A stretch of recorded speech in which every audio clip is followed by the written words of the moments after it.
Hi, Richie. Hi, Sin. Hi, everyone. Richie, something very important is happening here right now. Oh no, what is it? Well, first of all, there's 3 of us. What? Yeah, but that's not the important part. Oh, okay. Carry on. The important part is all 3 of us have a Brutus mugs. I'll get mine down from the shelf. Okay, hang on. Okay, there we go. Yeah, so it's like we're all connected. It's like Death Stranding.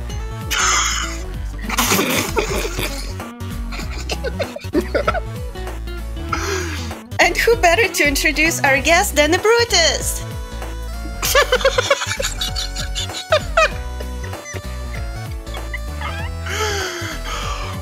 Our guest today is Smough Town. Would you say hello? Hello, the Brutus. I'm drinking out of your head right now. Thank you.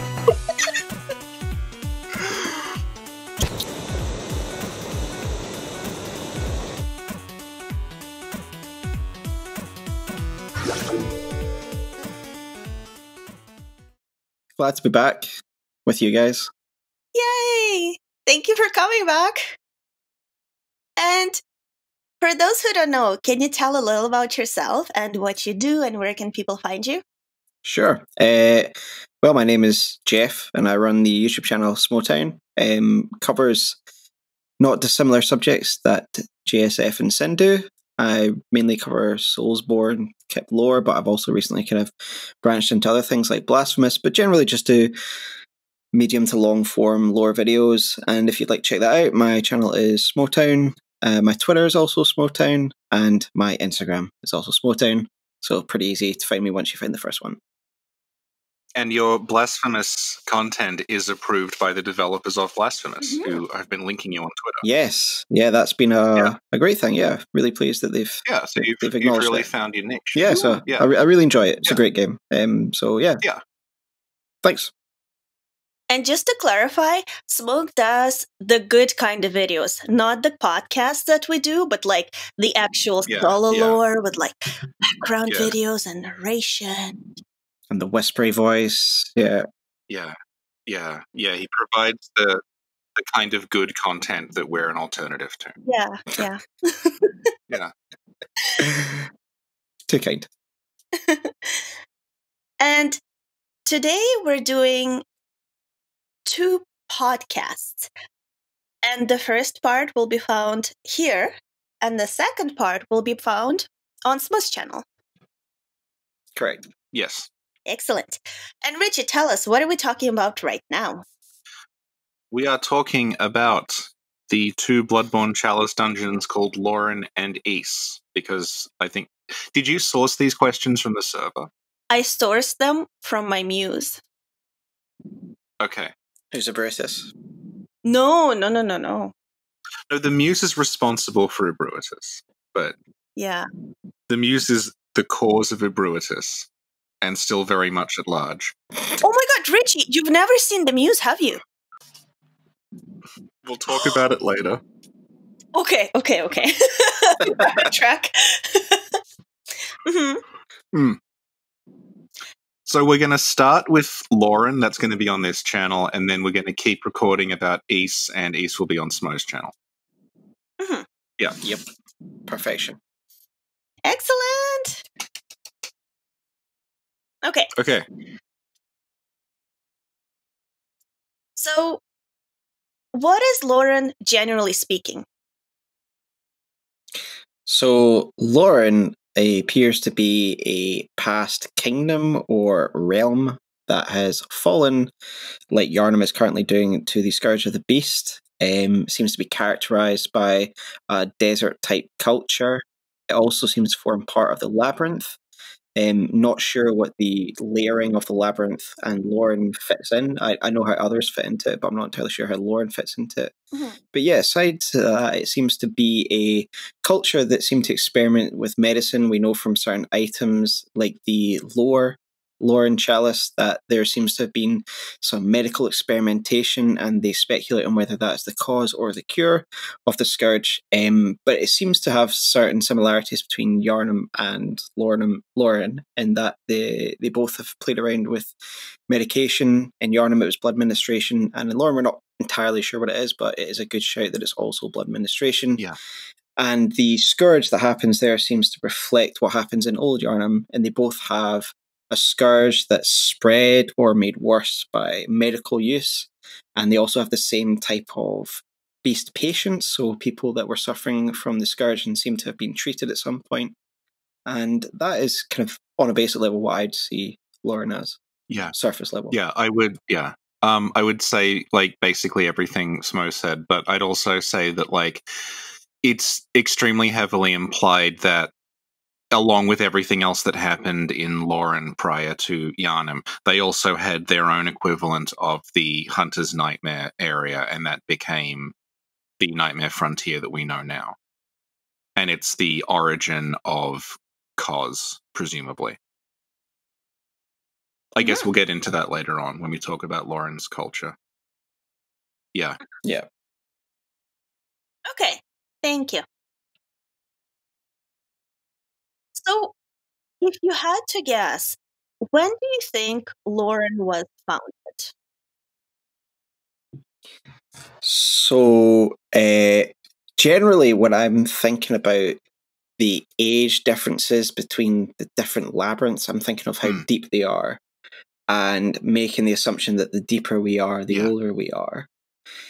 And then, so for me, Loran comes after early Temerian civilization and after Ys, because I think that Ys is the oldest, or is, however you want to pronounce it, because we know from Ys chalice descriptions that it's regarded as part of the deepest part of the labyrinth. So I'd say Loran came after Temerian and the Ys civilization, but obviously before the Yharnam civilization. So possibly one of the closer aspects of the labyrinth culture and history-wise. I don't know if you feel the same, Richard. Have you got other basically, insights? From what we can gather, like, Tumeru is the absolute oldest, but then Ys and Loran sort of branch off from that. It's slightly well, I guess we'll talk about this like way later on.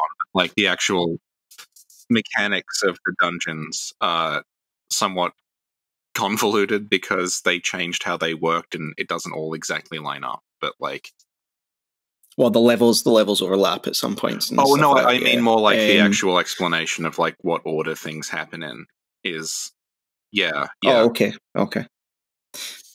There's interesting the branching off thing that you mentioned, and I'm sure we'll discuss this later. But obviously, Ys represents the kind of the cosmos focused part of research that we see later on the church, whereas Loran represents the more blood ministration research of the church. They're both quite representative of the branches that we see later on.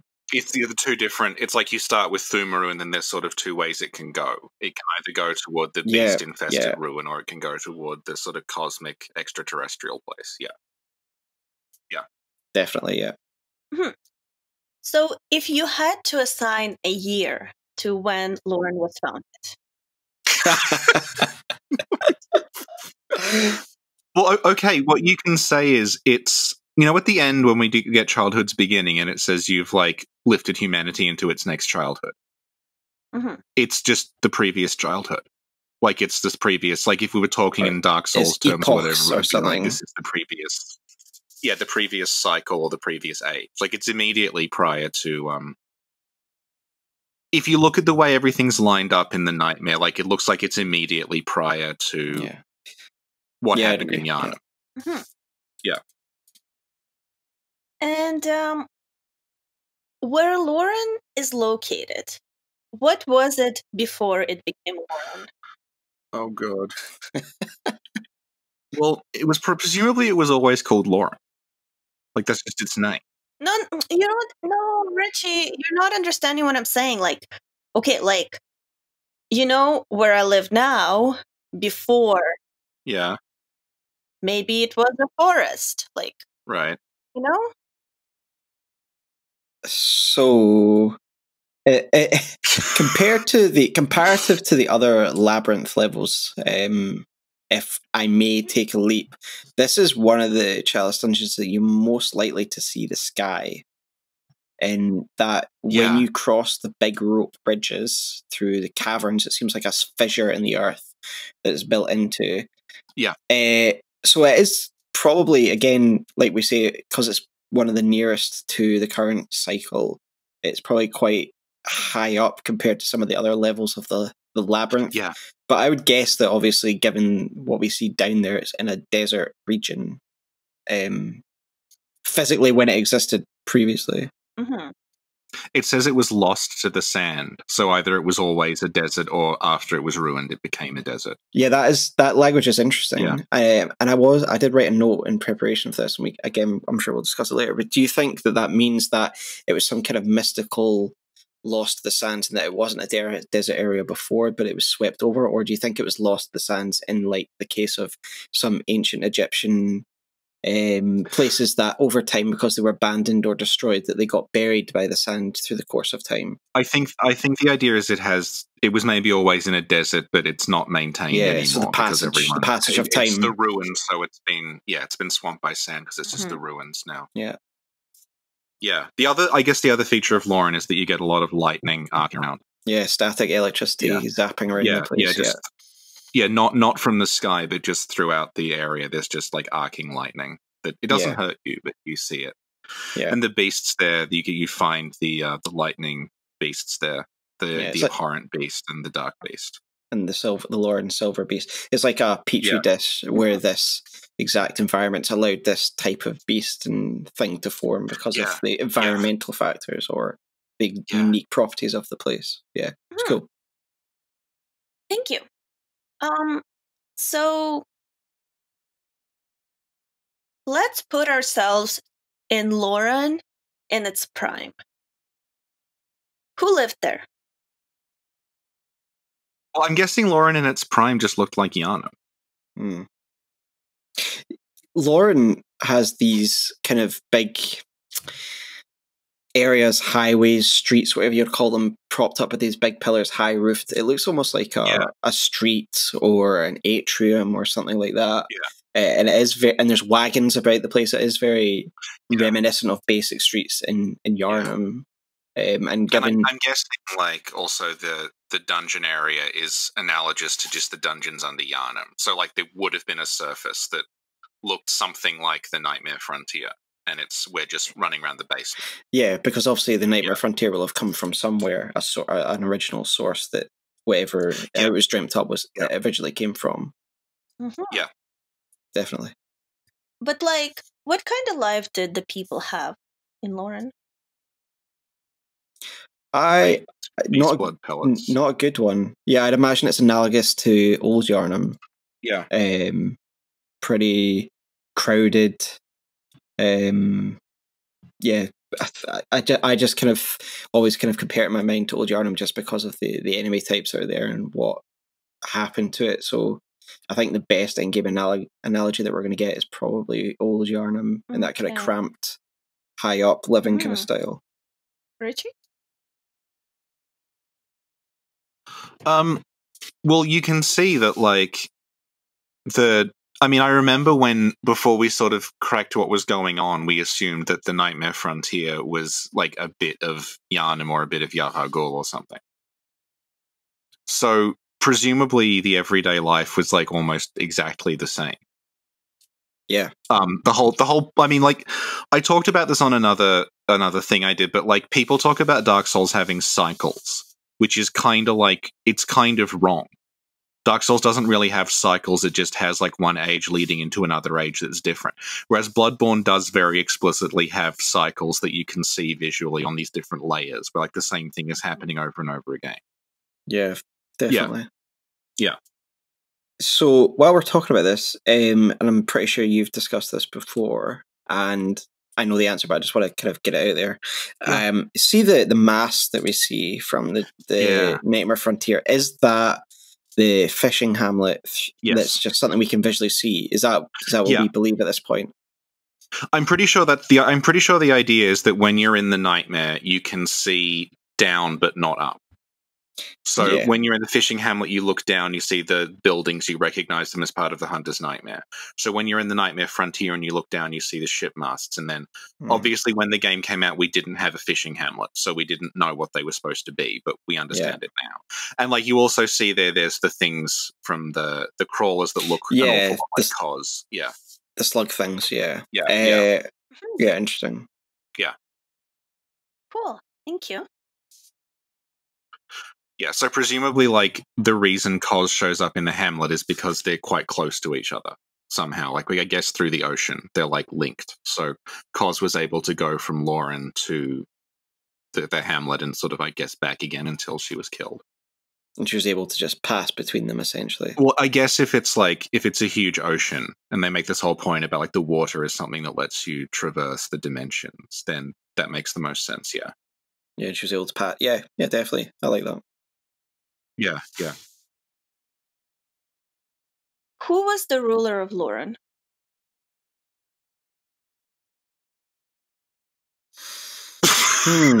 You know we don't know. Loran. Oh my god!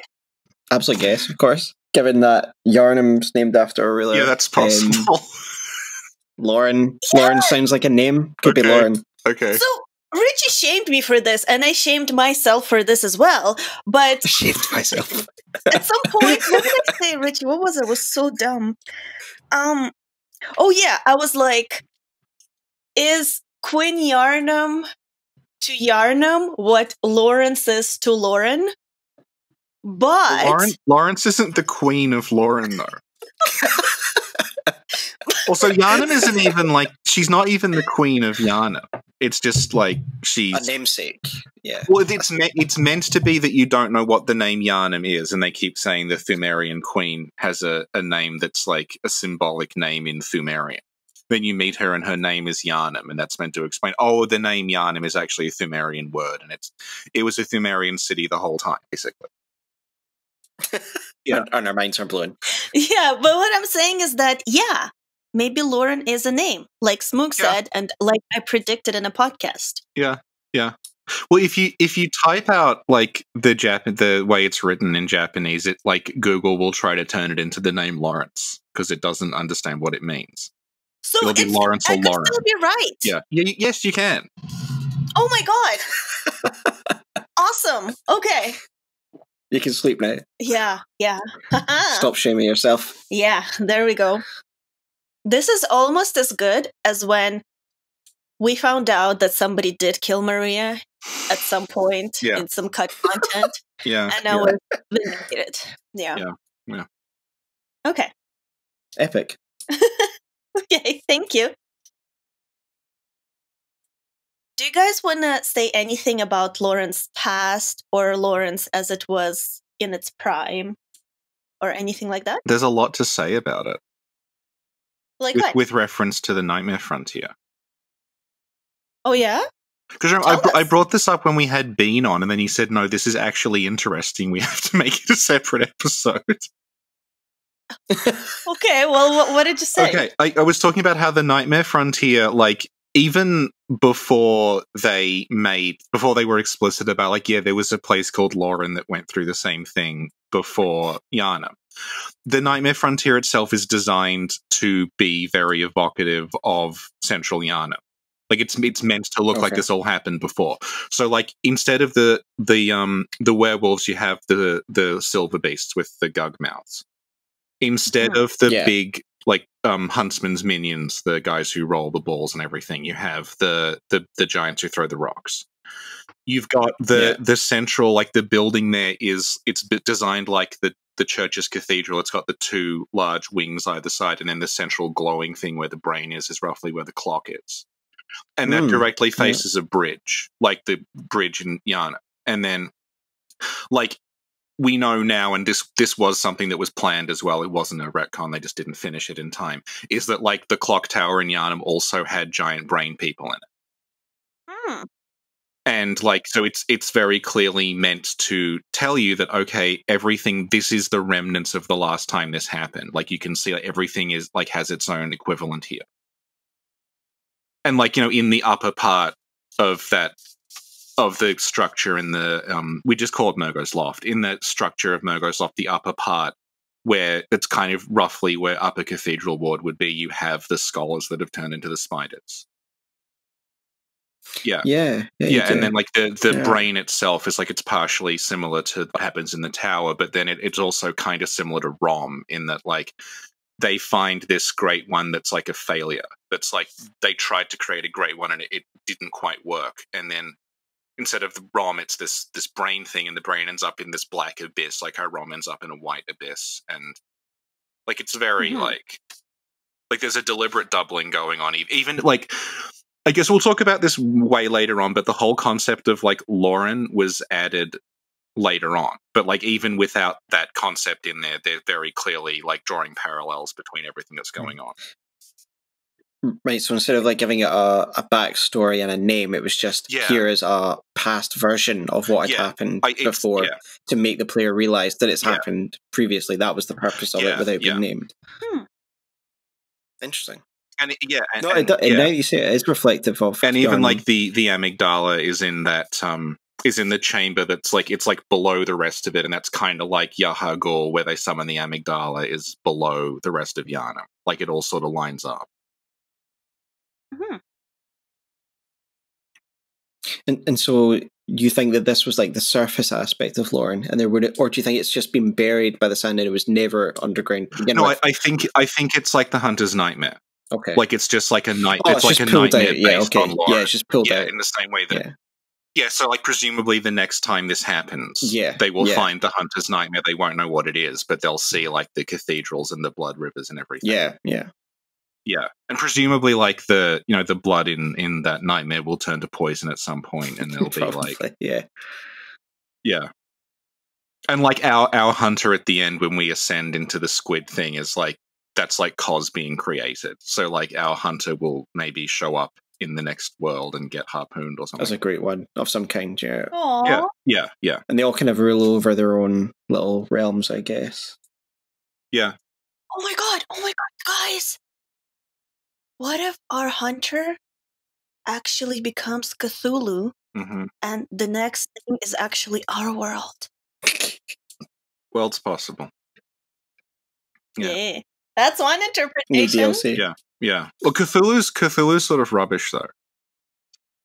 Like in terms of in terms of all like, Cthulhu's popular because of the Call of Cthulhu story, but like Cthulhu himself isn't that big a deal in like the Lovecraft mythos. He's just like Cthulhu is actually closer to the Pthumerians, because like Cthulhu is basically just a priest who oversees the tombs where like the other like great old ones are sleeping. He's not actually that big a deal. He's not, and like he's gained power because he is a priest. Presumably. Yeah. You're right. It's just because the Call of Cthulhu is probably the most popular story. Yeah. That's really interesting, Richie. I hadn't thought that. I had obviously considered that Nightmare Frontier is supposed to represent Loran at some point, but you're right. It is very reflective in design. Of Yharnam. That's very interesting. Very interesting. Anything else anybody would like to add about Loran, Loran's past, or Loran in its prime? I think that's, I guess, it. Like, that's it. They had some kind of medical program there that we that presumably like that building in the Nightmare is probably like just their equivalent of the cathedral. They would have been experiments there. Yeah. That might be why there's all those cages and like all the weird like crow dog things. And you can like it has like when Mikolash is in that massive library, which is presumably like where they hoarded all the knowledge. And I think that aspect is definitely very reflective of the church. They definitely have their own possibly blood ministration. Because I remember before we knew about the nightmares and dreams stuff, they were able to use footage of the Nightmare Frontier in the trailers, and no one picked up that it was meant to be like another dimension. They were just like, that's it was just a place. Yeah. What and I don't know if you agree with this, and I was just thinking about it in preparation for this. So you know the Bastard of Loran, it's a really interesting item It doesn't give a huge amount away in the description, but I've always thought of it as like some kind of homunculi or something, that it's like a preserved sample of I think it's just like a stillborn child that's died. Yeah, because I- if you knock on the doors in Yharnam like before the blood moon, but like after like nightfall, some of the people there start shouting like "my baby," and I think the idea is like the children of Yharnam were like being born like deformed, or they were stillbirths or something. Well, they're contracting the plague in the womb or something. And like the bastards of Loran look a lot like a young version of those big giants. Yes, and the giants they've got like a malformed. Yeah, and the giants are called like the giant like lost child. So, do you think that those are the dream versions of the bastards? I think just like the children of Loran were being born more and more deformed, and then the ones that survived grew into those big giant things. Interesting. And like, if you, I know that like, I don't know how long you've spent like in the chalices. Quite a lot. Oh yeah, quite a lot. So like recently. So you know that like the silver beasts can drop the bastards. Like if you, so presumably like those are actually like the children of their children, right? Yeah, and they're either they were pregnant or they're like holding on to like the dead child. And again, do you think this is just more to emphasize that Loran's about the beastly scourge and Ease is about, for example, in Ease you get their special items, probably the pearl slug, correct? Yeah. So that's like obviously again reflective of the left behind great ones. I get it. Yeah. The Bastard Loran's meant to obviously exemplify the extent of the plague and how bad it got. Yeah, and the whole point of the bastard as well is that it's used to do the curse ritual. And it says specifically like the stillborn children was like the first sign that this is cursed. So that's why you can use them to call down a curse on a dungeon. Because it's meant to be like the great ones cursed this place because they were messing around, and then the children started to die and be born deformed, and that was I think they say it's like that's like the harbinger of everything that was to happen. So then you can use those children. Yeah, it's a harbinger. You can use those children, and so. And they let you literally use those children's curses and the physical curses and material to, in fact, curse a whole ritual and produce a curse dungeon. I feel like from what I've looked into, like there was a lot more stuff about like childbirth going wrong in earlier versions. Yeah, I find it really interesting, the Bastard of Loran. I find it a really interesting item. And I don't know what it is.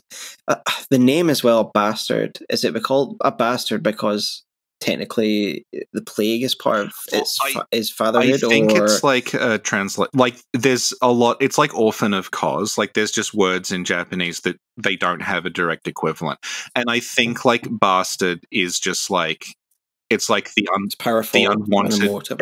I think the literal thing is like the unwanted children of Loran. Like this is the child we didn't want to have, so we was like abortion of Loran, or like abandoned like failure of Loran. Yeah, it's a word it's used a lot in the script, but they always translate it differently. Yeah. Okay. Yeah, it's an interesting item for sure.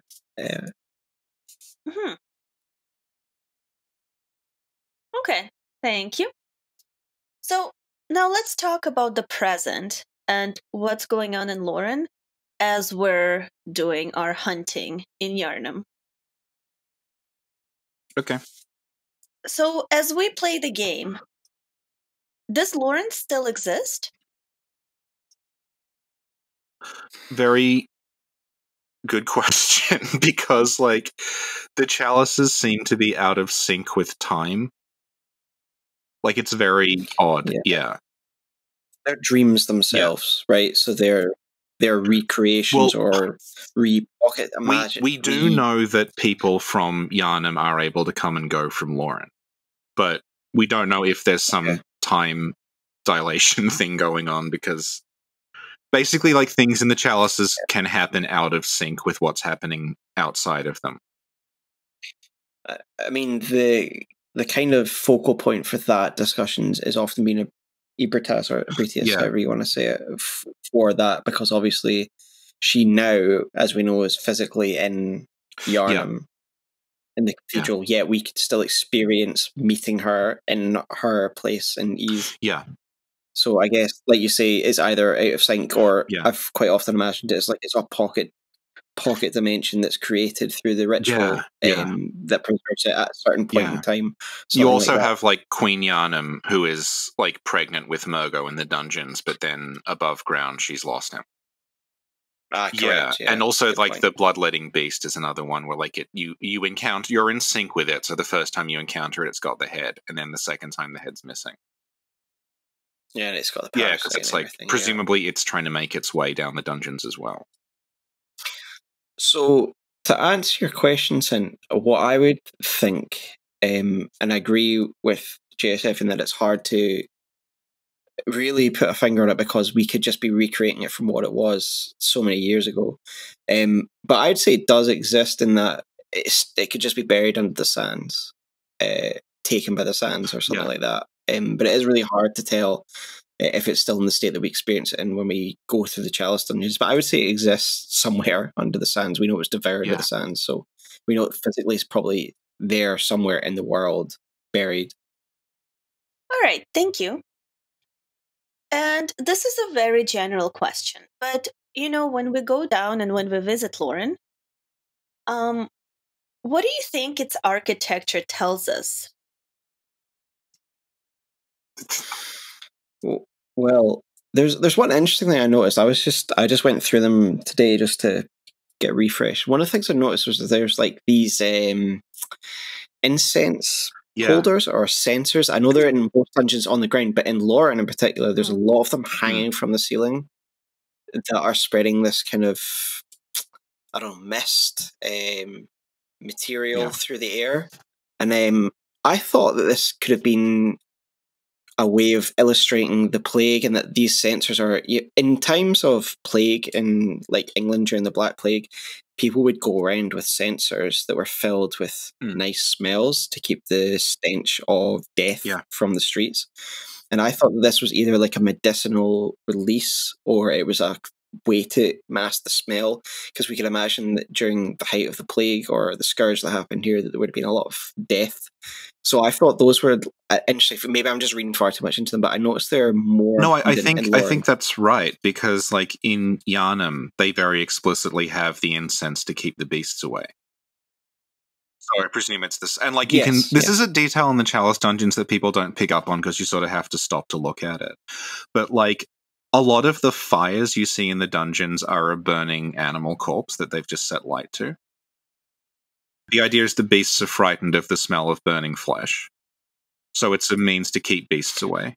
And so you think I'm not wrong in picking up the censors? You think they are deliberate? No, I think the censors are very explicitly meant to be like, yeah, this is the same stuff they're doing above ground. Because like when the Healing Church tries to barricade something off, there's just tons and tons of those censors around. And like the Chapel Dweller outright says like the scent of the incense is actually keeping the beasts out. And that's why like when you send the beast guy to Erden Chapel, he won't go in. Incense. It's keeping him out. It like the smell is driving him away. Yeah, good point. Good point. Yeah, and you can see like this is another detail, but like all the ones in Central Yharnam, like if you roll into them, all these bones come out because that's what's burning in them. It's like this bone they're basically the smell of the burning bones drives the beasts away. But when you go to Old Yharnam, they're all empty because they burned them out. Because it's been abandoned for so long, there's nothing left to burn. Yeah, it's just been burnt away. Yeah. So, and the fires are, in those like big street areas in Loran, like you say, you notice there's a lot of fires, lots of burning things. So I think the architecture shows us how they were dealing with the plague, mainly. I think there's a lot of like little features in Loran, like you say, that people might not notice, that are there to give you that view of a city that really has fallen to the plague, and that it's just this place that was devastated by it, and little details like that pick that out. We could talk about the clerics in Loran as well, because I don't think we brought them up. All right. There's like a unique enemy that I think it only appears in Loran. There might be some weird glitch where it appears other places because it's all randomized. But like they're called a Loran cleric, and they're like a beast that is wearing that's similar to like sort of torn up choir robes, like this white robe with this gold trim. and they have a staff that they can use to shoot fireballs at you, and they're only in the Chalice dungeon, so a lot of people don't see them because you have to actually go explore Loran. But again, that's kind of just flagging up in case you missed it that Loran had its own clergy, and they transformed as well. And interestingly, they look a lot like the weird statues you find in Old Yharnam. They have a face with this sort of large kind of upturned snout that you don't see on any of the other beasts. They look very odd. They have a sort of gargoyle. Yeah, I know the ones you mean. They're extremely annoying. Yeah, they're kind of very annoying. Are they only in Loran then? I actually hadn't made that connection that they're only in Loran. They're well from. I mean I know the Tomb Prospectus people, so I'm sure they found one that isn't. But yeah, they are only in Loran. As far as I know, they're meant to be a Loran. So a transitionary thing between a cleric beast and a normal beast, or I guess it's just the clergy of Loran also transformed. So, I mean, Loran's cleric beast would be things like the abhorrent beast and the dark beast because they're the large beasts there. Yeah. Okay, thank you. Let's assume that when we go to Loran, what we see there is accurate. This is Loran. Right. Okay. How are things going there? Not well. How come? Well, it collapsed and it's buried in sand and there's monsters running everywhere. It's not ideal. Are they monsters or just citizens of Loran? Well, I guess if you take Jura's point of view, Jura, they're just there's peeps. I mean, they're not bothering each other until you show up. So yeah, I mean, they're just kind of walking around and having a good time. I like the visual. It's not as significant, but it's just nice the visual effect of you seeing the dust flying across the screen. This one, it's like the cosmic overlay that you see in Ease. Again, just reminding you that there's this constant stream of sand, probably slowly burying the place at that point.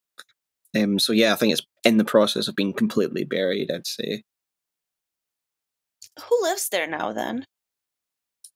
The beasts. Just the former beast inhabitants. The beasts and, it's like old Yharnam. Yeah, the beasts and random healing church people who go down and explore it. And then the odd abhorrent or dark beast that's somehow evolved in this unique petri dish, which I'm sure we'll discuss in a second. Do people still go to work? Well, where would they work? Well, maybe the clerics do. Yeah. Out of habit, they could, go to the old. That's true. They still wear clothing. So out of habit, habit, they might go there. They don't really know what they're doing. Possible. That's cool. And can you tell me what is Loran to Thumeru, Is, and Hintertombs? Where is Loran in relation to all the other things, and how are they connected? Well, we briefly discussed this, and I think Richie put it well in that it seems that they're offshoots of the original Sumerian civilization. There's similar architecture between all of the tombs, isn't there? So the doors that you lift open are pretty much always identical. They've all got these same treasure rooms with Sumerian idols and various forms of beasthood displayed. So I'd say it's an offshoot, as Richie says, that's travelled to another location, or they've just adopted slightly different cultures, and therefore it's a later version. I guess Sin and I talked about this another time, but presumably Loran can't be that close to Yharnam because Yharnam is clearly not a desert or anywhere near one. It's very wet. You can see there's an ocean very close by, so it's it's like England. Essentially. The climate is clearly not a desert, so Loran must be quite far away. Yeah, agreed. Mm-hmm. And also just going over things that are mirrored. The you were talking about Sumerian idols, and there are those It's like a stand with a skull on it, which is very like reminiscent of when you find Lawrence's skull. Oh yeah. yeah. So that, on like a cushion. Yeah, and you find like the bones of saints and things. So they're doing the Yharnam thing of like preserving holy body parts. Yeah, the dead. Yeah. Yeah, in my mind, Loran's always kind of been like a colony or something that's moved somewhere else, or like you say, just descendants that have moved over time. But yeah, it is definitely distinct temperate-wise from other places that we see. Thank you. And I just have a few more questions, but they're sort of all the same. It's in terms of who knows about Loran. So, do people in Yharnam know about Loran? What do you mean, people? Like everyone, or like if you take Yharnam and you talk to like a random passerby, and you're like, "Hello, good sir, madam, could you direct me to the nearest Loran?" Like, I don't think they do. It's pretty clear that the Healing Church do, and Bergenworth might. Yeah, and obviously the main person who's probably got an interest in it is Archibald, probably. Yeah. And he seems to be, I don't know, somehow connected, whether through choice or not, to Mensis. I've always thought just because of his work's locations, given that the Yharnam Yarhargul hunters, hold Tonitrus and use the mini Tonitrus. We find all of the stuff down in Mensis. All of Archibald's stuff is there. He sat with them, or he worked with them, or whatever. So probably Mensis obviously knows, if they didn't already, through Archibald or whatnot. I think it's fair to say that the choir and Mensis know most things about most things. Well, yeah, it seems like Loran is to Mensis what the choir is to East, basically. Yes, exactly. Yes. Yeah. And like the little like the Mensis area connects to like the two remnants of Loran that we find via the lecture hall and like the Dark Beast. Like they're the ones that seem to have figured out. Yeah, they seem to have figured out Amygdala, and like the Amygdala has the Loran chalice. So, yeah. Yes. Yeah, like you say, I've always kind of, again, like you, associated the choir with Ease and Mensis with Loran, and that Mensis are probably less religious or sacred about it, but Mensis is probably less sacred or religious is the way that the choir is about Ease, and that they just like using its bounty. Like I say, we find the Tonitrus up there, their hunters use it. The Dark Beast Parl thing is really interesting. I can't remember if it was you that discussed it with Aegon, but that the cell that connects Dark Beast's arena with Yarhargul's, it's like a tunnel that's been like dug out, and maybe someone was experimented on, or they brought back a proto Dark Beast and put it in a cell and it broke out or something like that. So I find that quite interesting. I'm not sure it's true. It might just be a convenient way of getting to an arena. Parl drops the Spark Hunter badge, and it says like this was given to Archibald's friends. So presumably, like Parl is a Spark Hunter who transformed. Nice. Yeah, and harnessed the power of, because it says like it was the same methodology as Bergenworth. So like they were like experimenting, like they were going to Loran and they were finding things from Loran and bringing them back. So I guess Parl's either a transformed Spark Hunter or Parl ate a Spark Hunter, and we're like pulling the badge out of the and we're the digestive system of a Dark Beast. What's interesting, and obviously now that you've like put out really clearly about the split, is obviously we've got the Temerian tomb discovered by Bergenworth, and then Bergenworth split into two.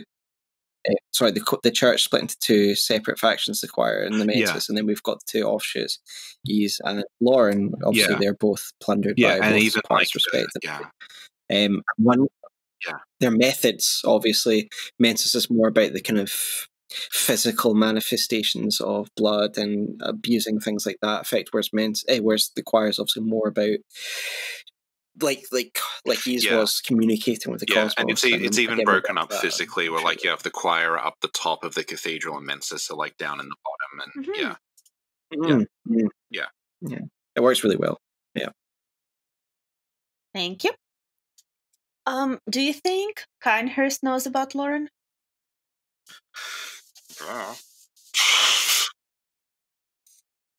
Oh, hard to say. I mean, I'm sure they've got fingers in many pies as well.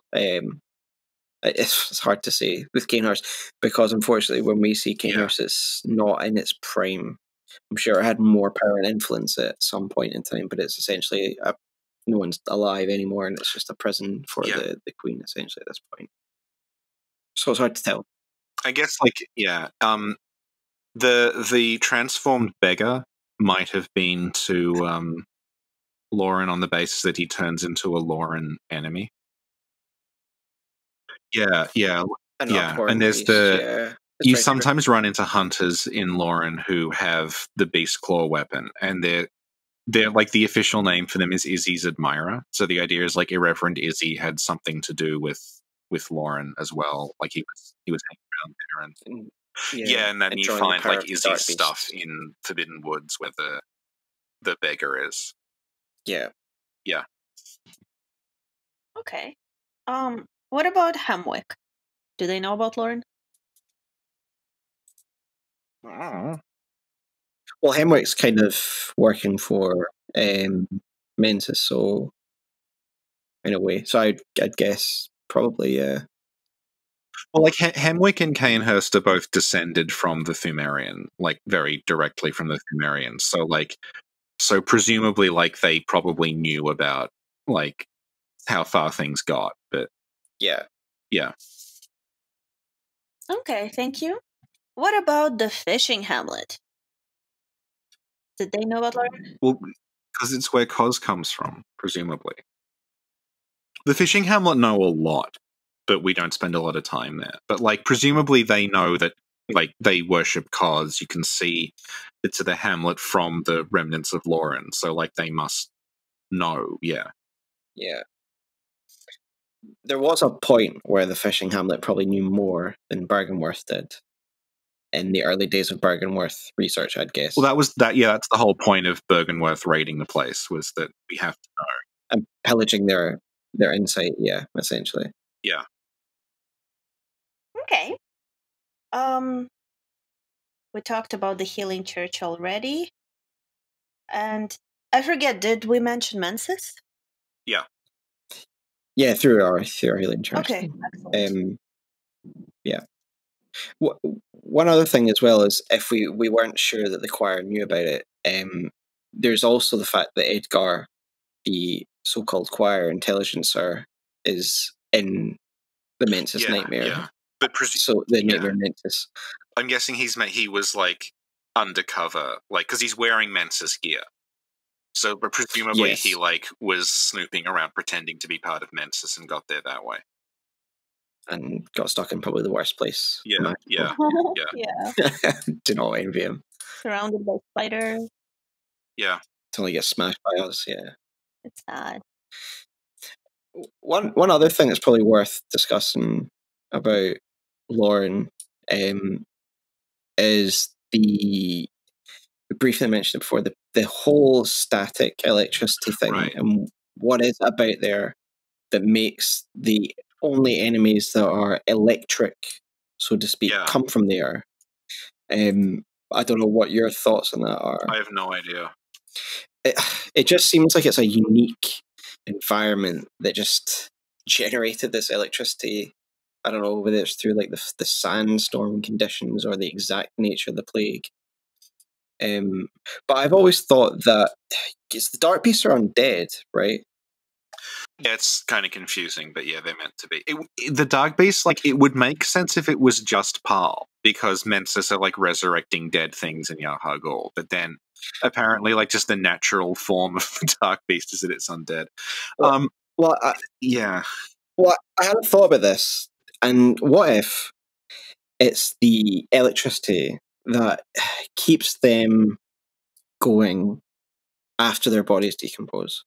It could be that, our human body runs on electrical currents, essentially. So imagine our organs and muscle starts to decompose because we're dead, but it's obviously not going to work. But the electrical currents that run through our nervous system from our brain, etc., what if they kept going? They were somehow able to animate the skeleton, what was left. That's always what I've thought of it. It's like, because you see the little bits of fur on it, isn't there? Like, it's almost decomposed on the bones. Yeah. So what if it's that? I mean, that's the best I've got. Dead thing's weird. And that would fit with like the allusions to like Frankenstein as well. The film, at least, yeah. Because it's about electrical currents they going bring through a dead body to keep the nervous system going, essentially, yeah. Okay, thank you. And I think these are all the questions we have about Loran. Well, that was part 1 of Loran and East with Smough Town. And thank you, Smough Town. Thank you. And we're now immediately going to record part 2, which will be on Smough Town's channel. Yes, it'll be on mine. And Smough Town, remind us again about your channel and your social media and stuff. Gladly. So my YouTube channel is Smough Town, my Twitter also Smough Town, and my Instagram is Smough Town. Those are probably the best places to reach me, and you can catch the part 2 of this collaboration on my channel. Yay! Hey. Okay. Stop recording. Oh, should we say bye?